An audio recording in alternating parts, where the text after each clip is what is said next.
Viking man being single, especially over a long period of time, could be a huge liability, especially if he was a high-profile person in a position of power where reputation became really important. I decided Cynric in Tears of the Wolf needed exes in his past when I was reading up on this. So I've talked before about how manliness and being perceived as manly was very important to the Vikings. And as I've said before, that does not mean that their ideas of what made a man manly were the same as ours. That just means that they were very concerned about adhering to their idea of manliness. Part of being a manly Viking man was, I'm going to try and say this in a PG manner, being virile, being able to satisfy a woman.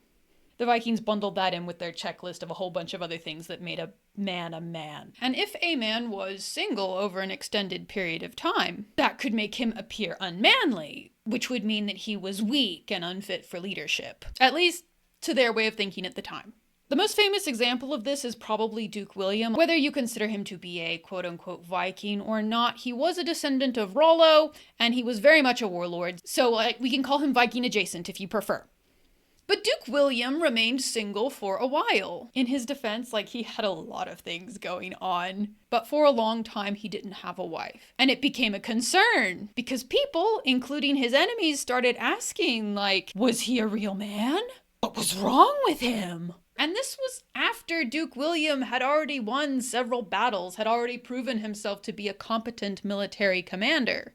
Not having a wife still called his manhood into question. But wives were not the only acceptable solution to this problem. The Vikings and Anglo-Saxons had a very similar concept of concubinage to the late Romans. Not exactly the same, but similar. To the Vikings and Anglo-Saxons was a recognized relationship status, and there were rights and obligations in both directions. So a concubine isn't just a woman that a man can hook up with whenever he wants to. If a man had a concubine, it was understood that he was probably liable for all of her expenses and she was under his protection. I was reading about this, and there are so many cases where historians debate whether or not certain women were wives or concubines because it can be a huge gray area. Sometimes there were clear distinctions and sometimes there were not. Human relationships are complex and there is a broad range of possible concubinage situations. Like I said, there is a lot of gray area with this topic, but the biggest difference between a marriage and a concubinage arrangement is usually concubines were of a lower social status and women who had marriages were of a higher social status. In Tears of the Wolf, we meet this one character, Rowan. She is Cynric's former concubine. In the book, her relationship with Cynric is already over, but he's agreed to pay her and her sister's dowries whenever they do decide to get married. Despite all this research and all this thought I have put into Rowan's character and her past with Cynric, I was kind of scared to add her to the story because I was worried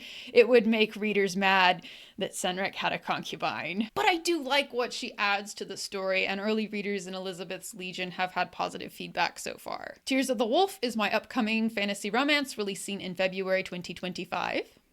Until next time.